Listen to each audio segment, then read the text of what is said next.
Will AI improve our lives or exterminate the species? What would it take to abolish poverty? Are you eating enough fermented foods? These are some of the questions we've tackled recently on The Next Big Idea.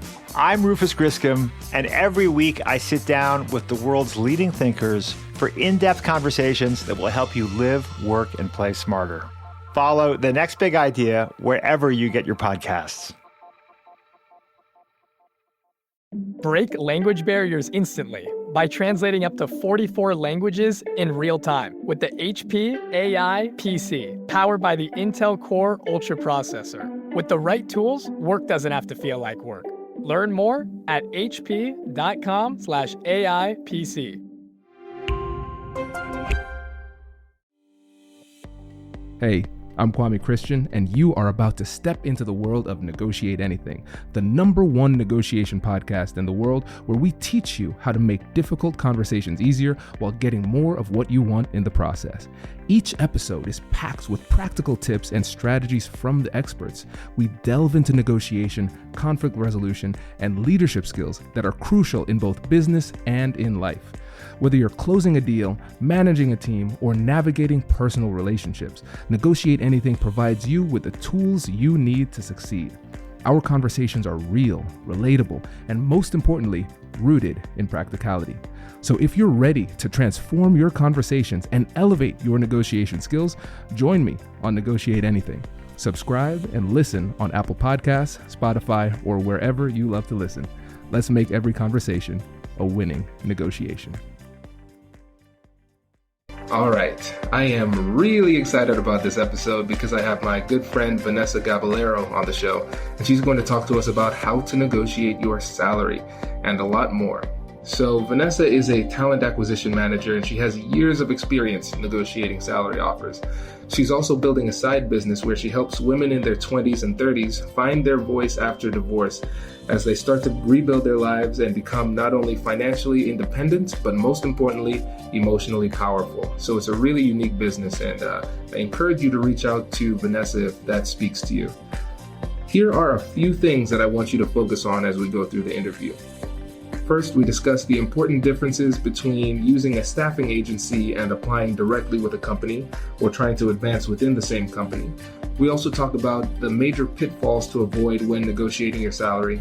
And on that topic, we run through an incredibly helpful scenario that will show you what not to do in the salary negotiation, which is just as important as knowing what to do in a negotiation.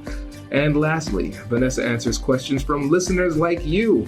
So if you're listening and you have further questions on this issue, on either specifically salary negotiation or how to advance within your company, write them down and send them my way, because Vanessa said she's willing to come back and do part 2 down the road.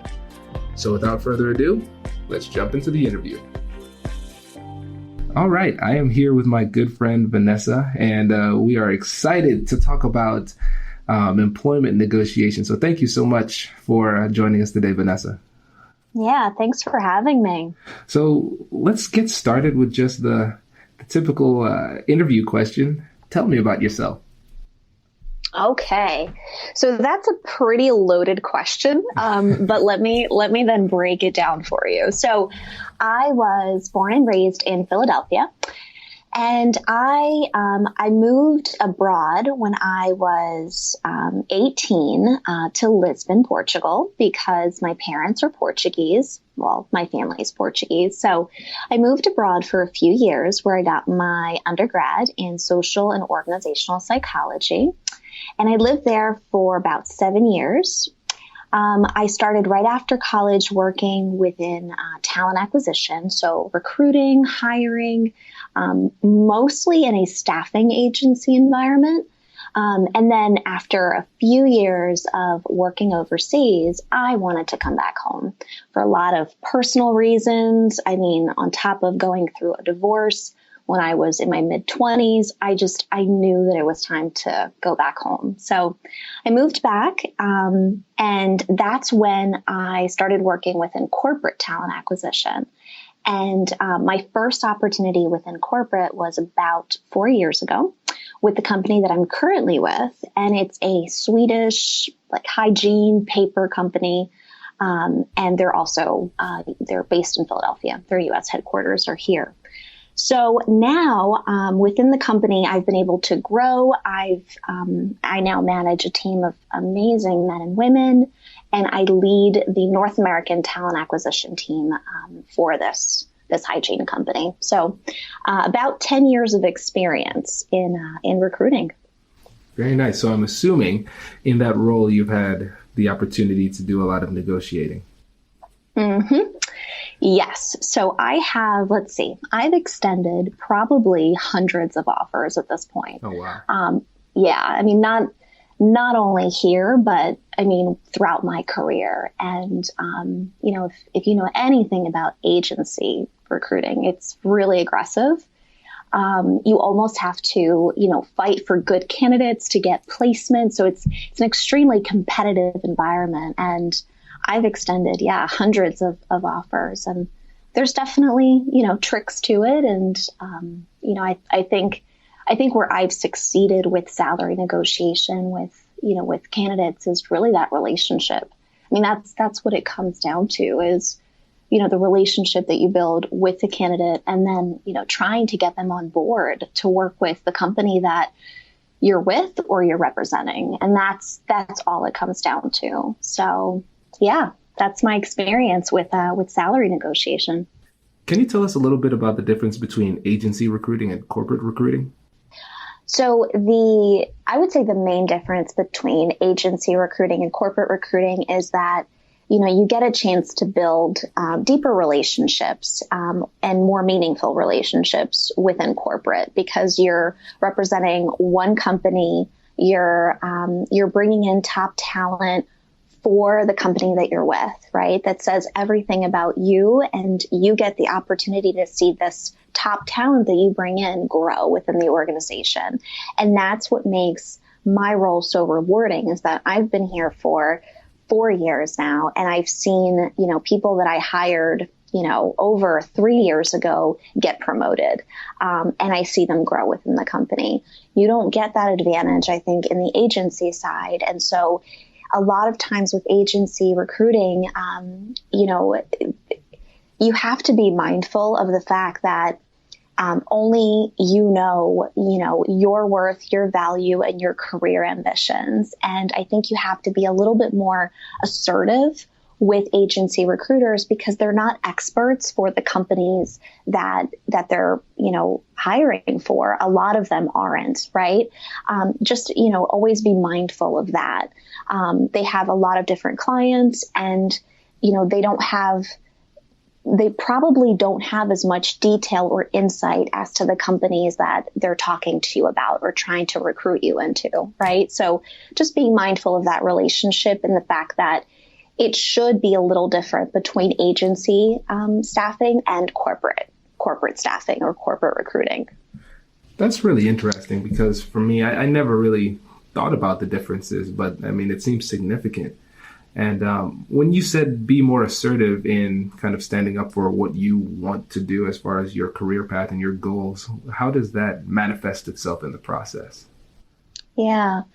So I think more so on the agency side, and this is just my experience, it's a little bit more of that sales environment where, you want to close your deals at the end of the month. And this is the reality of it.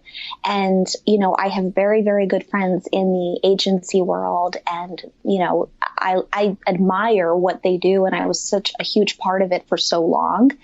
On the corporate side, though, it's just different because, you have different insight into the company when it comes to, compensation, culture, values, our mission. And you don't have a quota to fill at the end of the month. You just need to get top talent into your company. And it's all about, who you're bringing in, and how much you're giving back to the business that you're a part of, right? So it's a little different in that sense when it comes to being aggressive. I know that agency recruiters, they have to be aggressive, and that's how the industry works. There's a lot of competition. in corporate, you're not competing with anyone. You're focused on, well, you're not competing with other recruiters or other talent acquisition teams. You're one team and you're competing with other companies for top talent. So it's just a different mentality. Still aggressive, but I think from a candidate standpoint, just being mindful of the relationship piece with both. That's fascinating because it's important for everybody in a negotiation to really understand the motives of everybody that's involved. Because most of the time when you're in a negotiation, you just see you and the person with whom you're speaking, and those are the only parties. But when you do a thorough negotiation analysis, you realize that there are more players involved, and the motivations aren't obvious all the time. So I'm really glad you said that. Yeah, I would completely agree. I've always said that my success in hiring talent is making them happy, meaning making candidates that I'm working with happy early on through transparency. So, I always encourage candidates to be as open as possible with me early on as to what they're looking for, why they're looking, because that will make things so much easier for both of us, but most importantly for them. And I think, it's harder to see that when, you're not within the company, right? You're trying to get in. And as an outsider and as a candidate, it's harder to see certain things. But I've always said that negotiation when it comes to salary is it's so much better and easier and rewarding when you're just open and transparent early on. Hello, my friends. Before we get back to today's episode, I want to ask you a question. Have you ever wondered how to elevate your team's negotiation game and how you can help the folks on your team have better, difficult conversations? At the American Negotiation Institute, we offer transformative keynotes and workshops tailored to empower professionals with top-tier negotiation and conflict resolution skills. Whether it's a keynote for your next event or hands-on training for your team, we've got you covered. Don't just negotiate. Master the art with the American Negotiation Institute. Click the link in the description to find out more. Elevate, negotiate, and succeed. Introducing the HP AI PC, your powerful AI assistant. Easily search through personal files, gain valuable insights, and make smarter, more informed business decisions. Unlock the future of work today with the HP AI PC, powered by the Intel Core Ultra processor. With the right tools, work doesn't have to feel like work. Learn more at hp.com/AI PC. So one of the best ways to learn how to do something is by getting examples of what not to do. So can you give us an example of something you shouldn't do in a salary negotiation? This is definitely a hypothetical situation, but I think it's important to understand, what you shouldn't be doing in a negotiation, because negotiating poorly when it comes to salary can truly hurt you in getting what you want, or even in certain relationships that you're trying to build, right? So in giving you a specific, scenario. So when you're going through a hiring process, you usually have, a phone interview, a first initial phone interview with, a recruiter or someone on the talent acquisition team, and they usually would cover compensation with you, right? A good recruiter or talent acquisition member wants to know a little bit more about your expectations, your salary expectations. And so, you usually cover that on the first call, and I'd hope you would. My advice would be to always share as a candidate what you're looking for in your next salary. The recruiter might probe a little bit more on what you're making now, but I would openly share what you're looking for. So for example, if you're looking for $100K in your next salary, and that's really what you want to make, that's okay. You should say that and not be afraid of saying that, right? So in that role, you've done your research, you know what you're making, you know what the position might offer based on the industry that it's in, and you want that 100K, right? So I would encourage any candidate to openly share that with the recruiter or with whoever they're initially in contact with.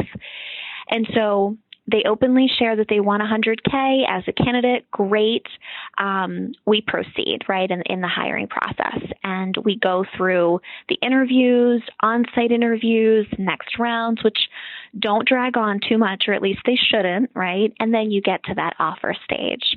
And that 100K that you were looking for is realistic, and you got that input early on from the recruiter or from the talent acquisition member that you're working with, right? You got that input, and they wouldn't have dragged you along, hopefully, if it wasn't something that was obtainable for the company. So you get to that offer stage, and they extend you what you're looking for. They extend you the 100K base salary plus whatever it may be. If there's bonus opportunity, other perks, benefits, you get the 100K that you openly shared with from early on. Great. You're in a good spot. You go to your current employer, the one that you're looking to leave, right? This is the scenario, and you tell them that you're leaving and you want to hand in your notice because ultimately, you got what you were looking for. You openly shared it early on and you're excited about the new opportunity. But your current employer doesn't want to lose you. And they go back and say, well, you know what? What was your offer? 100? Fine. I'll give you 110. I'll give you 115. Whatever it takes so that you don't leave. You go back to the recruiter at this new company, right, that you're looking forward to joining, and you say, you know what? I thank you so much. I'm so excited about this opportunity. You gave me what I was looking for. I mean, everything, right? Everything aligned because you wanted that 100, right? And that's what you got. But now your current employer is saying, well, you know what? I'm going to give you even more. So you go back to this potential employer and say, my current employer offered me 110, even the possibility to go up to 115. Is there any way that I can get more at this point? Now, mind you, rewind, you've accepted that 100K already. That's the most important detail out of the story. You were so excited about the 100K, you accepted it, and you went to your employer literally to resign, right, to give in your notice, and then they came back and countered. You've already accepted the 100K, and you're going back to negotiate more. Big no-no. That's what you shouldn't do. Now, if you hadn't accepted the offer, there would have been an opportunity to negotiate maybe a little bit more, but because you were always set and transparent about the 100, you would be catching that potential employer off guard, right? And saying, well, you know what? I know I've always said 100, but can I get 105? Or can I even get the 110? That my current employer is offering me? There's always going to be a reason why you want to leave, right? And you want to build the right relationships early on with that potential new employer that you have, right? Or that you might have. So be very mindful that, there's a time to negotiate. And if you don't do it early on and then follow through with it, it might just come back to bite you to a certain degree, because even if you've already accepted an offer, I mean, you can always turn it down, but what type of relationship is that going to leave with that company that you were interviewing with, right? Even if you do decide to stay with your current employer for more money, right? So that's the scenario where in a perfect world, I would say follow through with that number or with what you're targeting early on.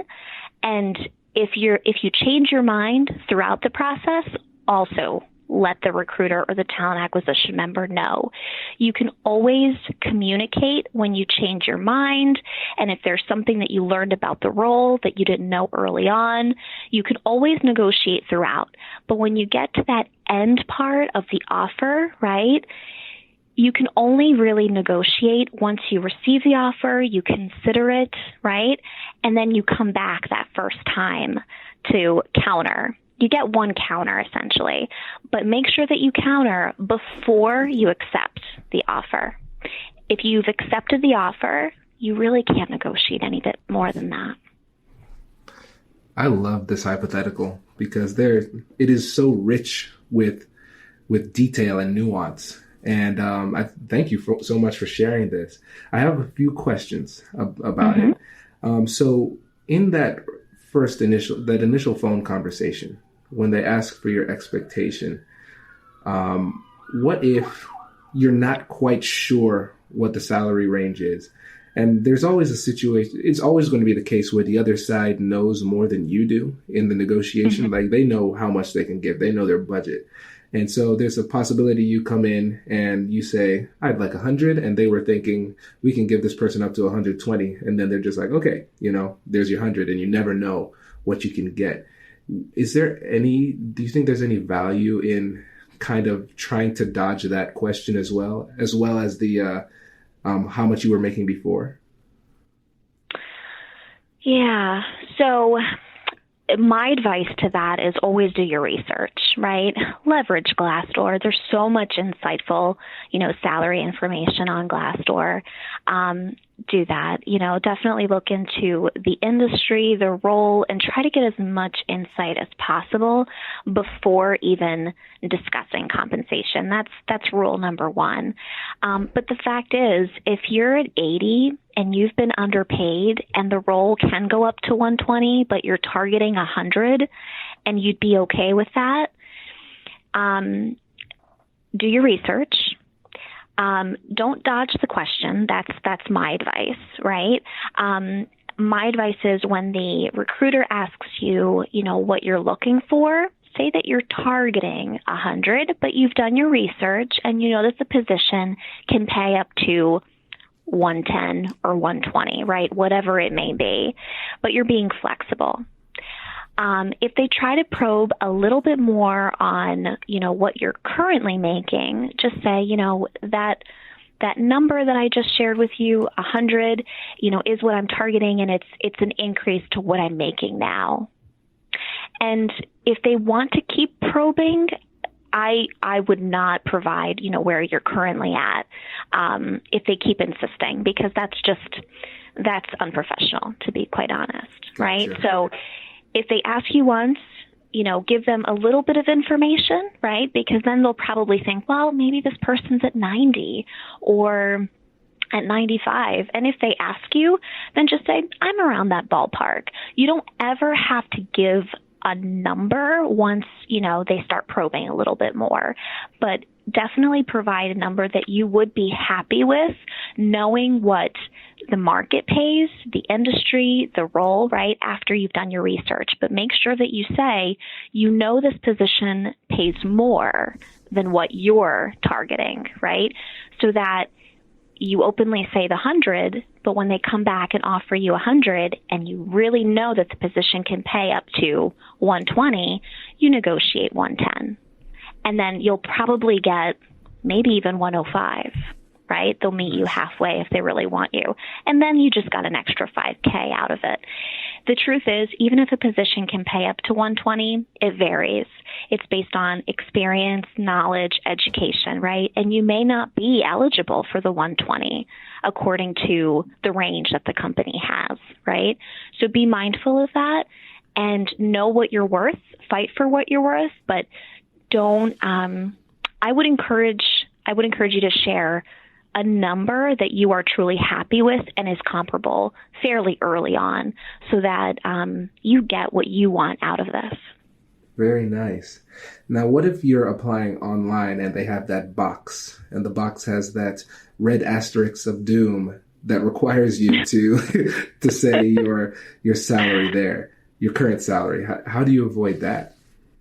Yeah, that's a tough one. Is there any way that they can just add a little dash instead of a number? Or, we don't have that in our application process. So I would not add a number in my application if I was a candidate.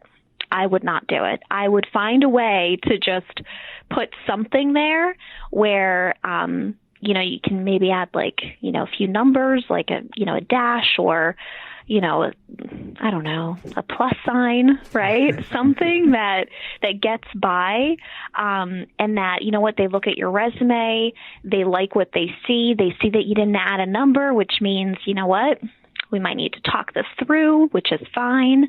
And then they'll call you anyway, right? So in an application, I would not add compensation.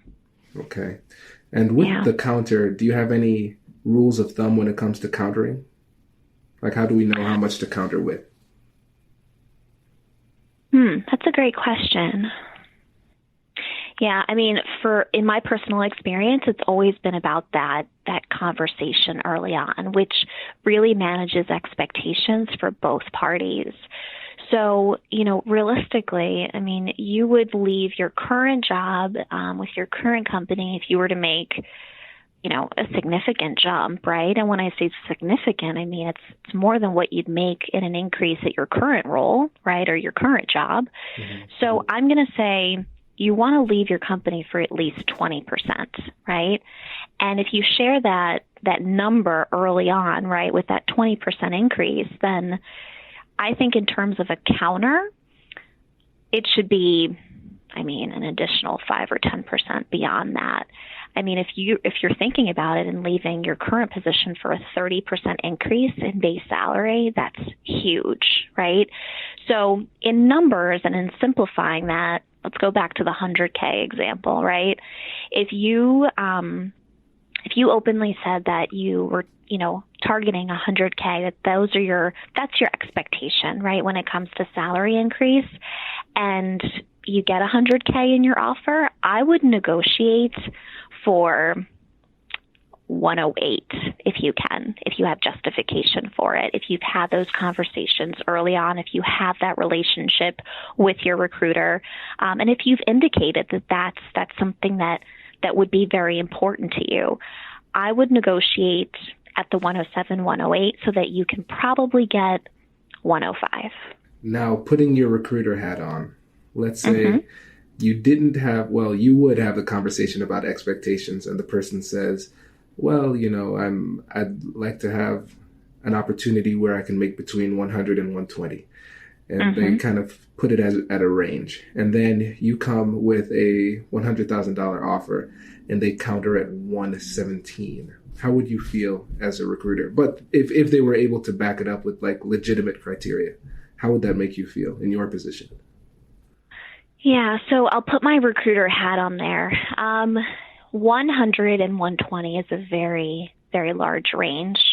So I would level set very early on. I would say, okay, what are we looking at realistically? I mean, 100 to 120, does it mean that you're okay with 100? I would level set expectations and truly understand, where they want to be. Because if it's that high of a range, then the 120 is probably where they would absolutely love to be at, but they don't think it's very realistic, which is why they're giving that large of a range, right? So it's really the psychology piece behind it.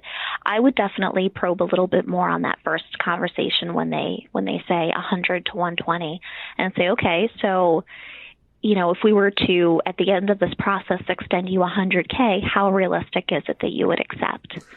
I would really ask that question early on to understand if 100 is a respectable offer, because that's what's most important to me as a recruiter, or is it that 110, 115, and they're just trying to get a little bit more and say 120.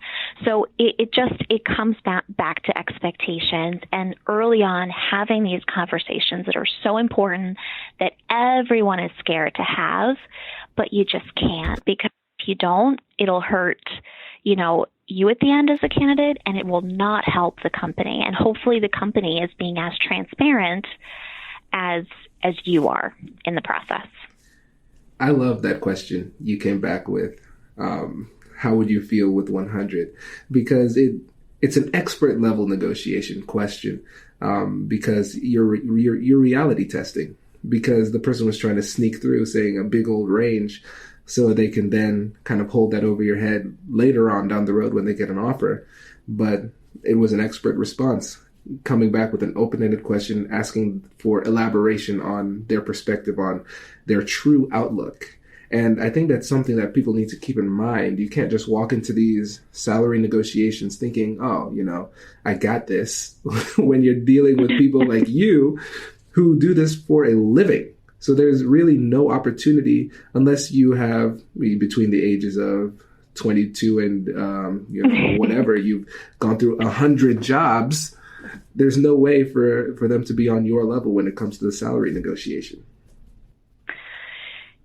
Yeah, I mean, experience helps in negotiation. I would agree, but it wouldn't be fair to the candidate that just said they're targeting 100 to 120. It wouldn't be fair to them if I didn't, as a recruiter, probe a little bit more, because that would lead them on to later wanting an unrealistic number as a base salary, and possibly the company not even being able to offer it, and then we both walk away unhappy at the end of the process, right? And that's the last thing I want. So, as a professional, we should probe a little bit more when we face this type of situation.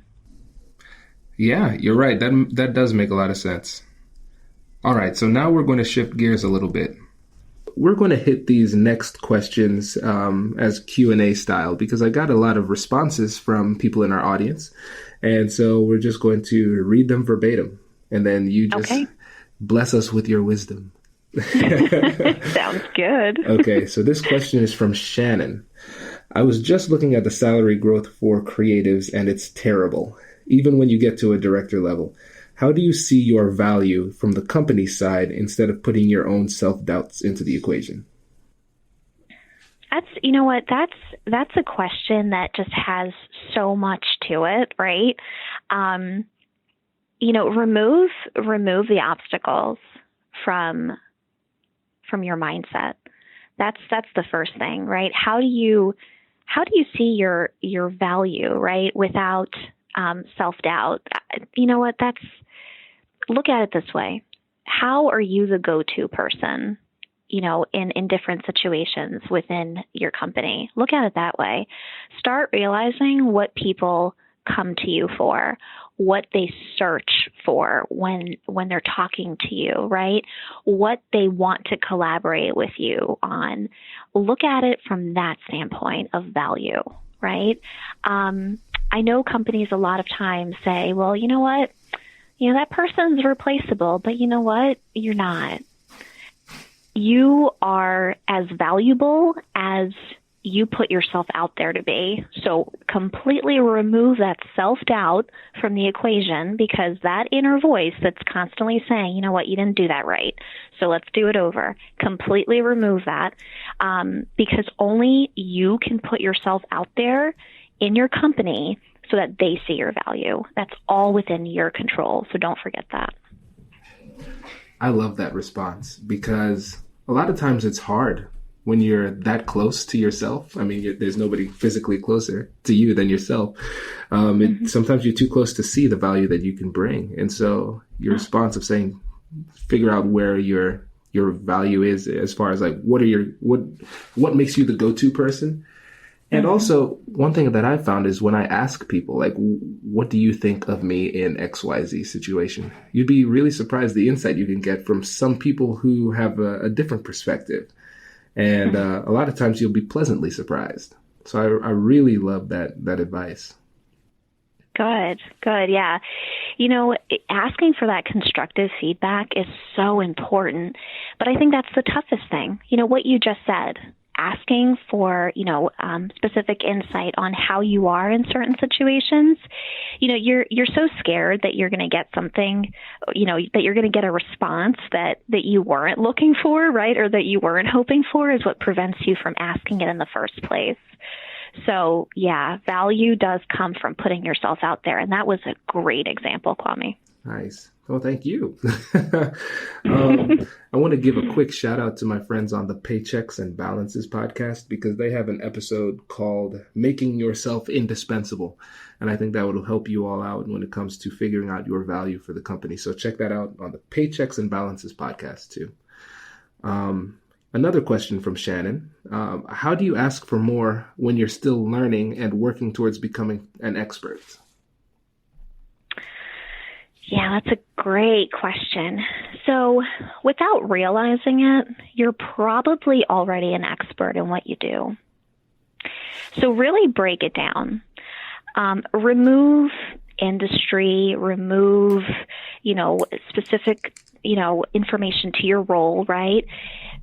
Look at what you do in your day-to-day and look around you and see if there's anyone else that does it as well as you do, or that has the amount of potential that you do in what you're doing, if that makes any sense, right? So look at yourself as an expert and, remove anything else from the equation. But, I have to say that there are certain industries that naturally pay more than others based on what they manufacture, based on what they sell, whether it's a product, a service, right? For example, pharmaceuticals, right?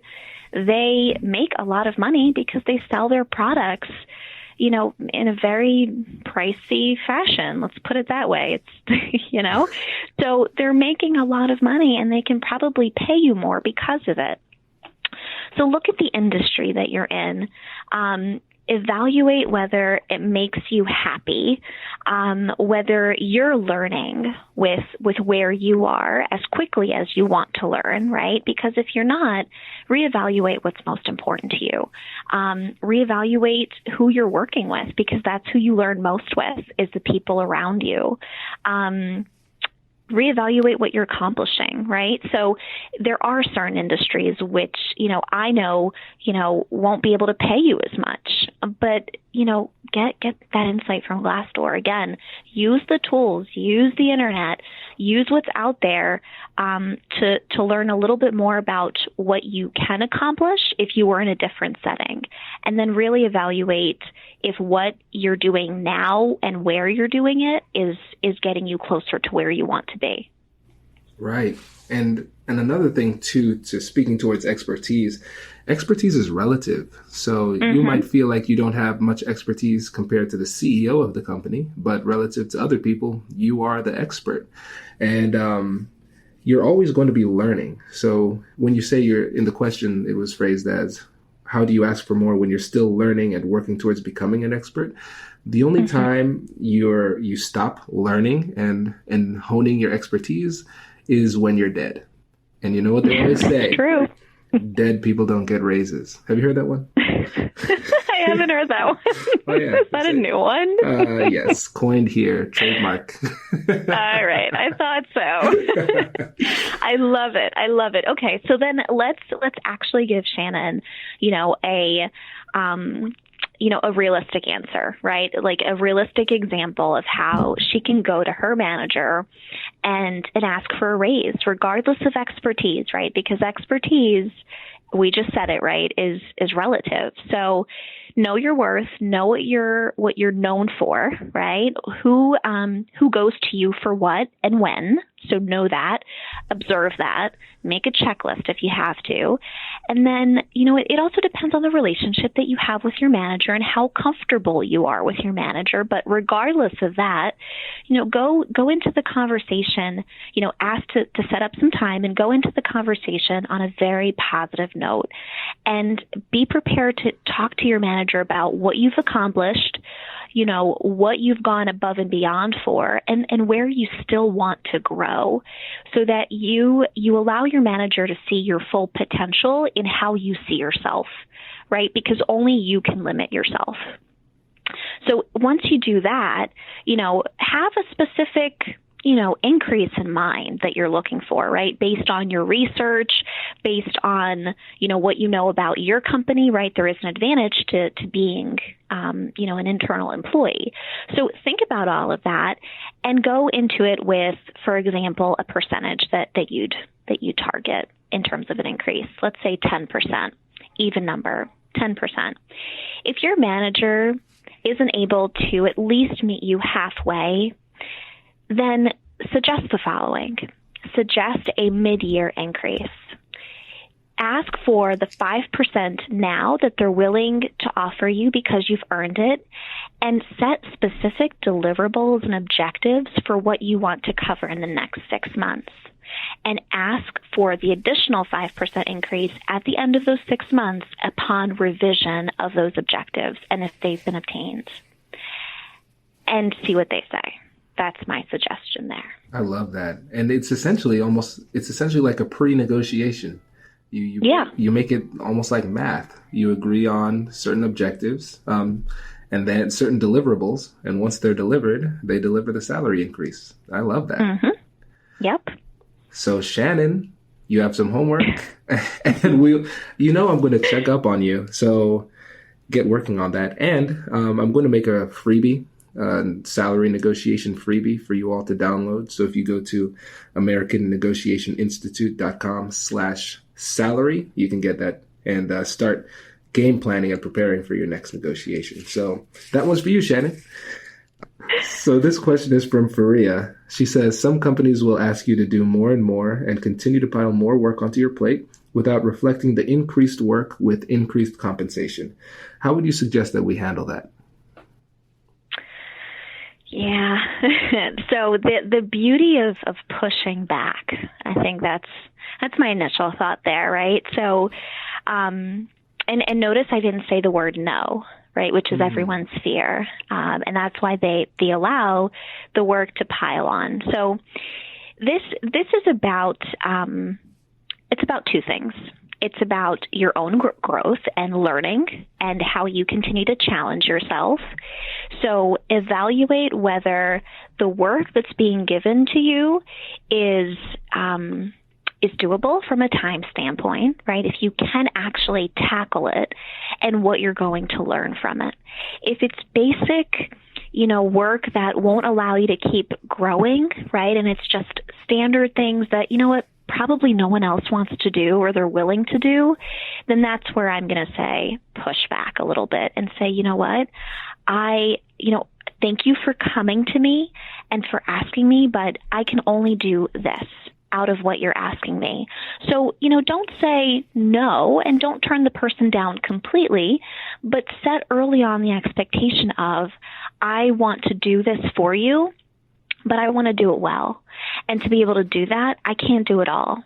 I can only do this much of it for you. Is that okay? Are you okay with that? Do you have someone else that can help you with the other part? If you position it that way, they won't see it as being turned down or as receiving a no from you. You're willing to help, right?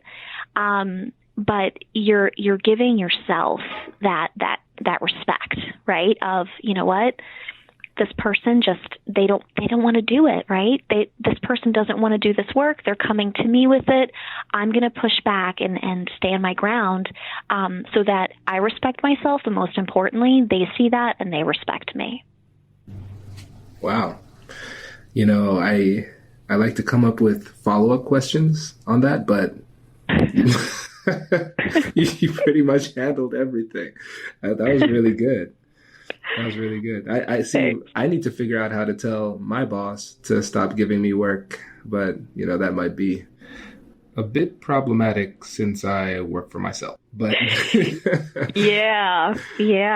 So then use the same rationale, right? So what is going to challenge you, right, to keep growing, and what can you maybe outsource somewhere else or ask someone else to help you with, right? So use that same concept, though.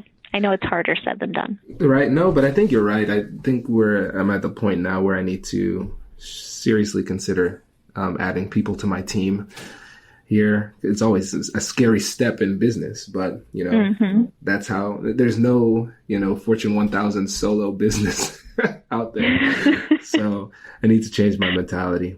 But I know time is short. I want to finish up with one more question. And we actually just got this question today. And so this question is from Isaac. And so he says right now, the biggest thing he wants out of his job is education. He needs to learn as much as he can. The reason, and he says, the reason I've pushed for a larger salary is so that I can afford more education. I've talked with my boss before about seminars and such, but he pushes them off. Earning more would enable me to book learning opportunities. Does that negotiation approach increase salary to afford education? Does that make sense, or should I be doing something else? Yeah, that's such an excellent question. Okay, so most companies, or a lot of companies, have tuition reimbursement programs, which allow you, to get your undergrad, or go and get your grad. Go to grad school, right? Go and get your master's, your MBA. They allow you to invest in higher education. But if your company doesn't have that, or if that's not what you're going for, and you want, you want to go to more seminars, you want to go, to more conferences and come back with that learning, then I think it'll help if you just sit down with your manager and literally tell them, what's the ROI? What's the return on investment? What's in it for them, right? And align the learning from that seminar or that conference to your team's objectives, to the business objectives of the company, right? Because I think it'll help if you allow your manager to understand what's in it for them. That's really what it comes down to. Money equals value, right? So it's great that you want to invest in your education, but you need to link it back to the business if you want them to pay for it, right? That's what it comes down to.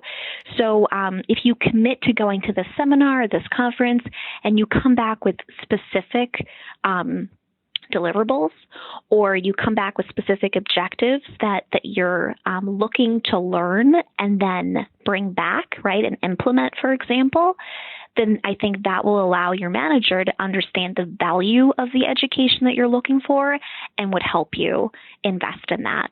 I don't believe that companies increase your salary because you want to pursue education. It's always something separate, whether it's through, a tuition reimbursement program as a formal program in the company, or it's on the side investment of your own growth and learning through seminars and conferences, but they need to be linked back to the company and to the growth of the company. And it needs to be aligned with what you're looking for as well. I think that's a great response.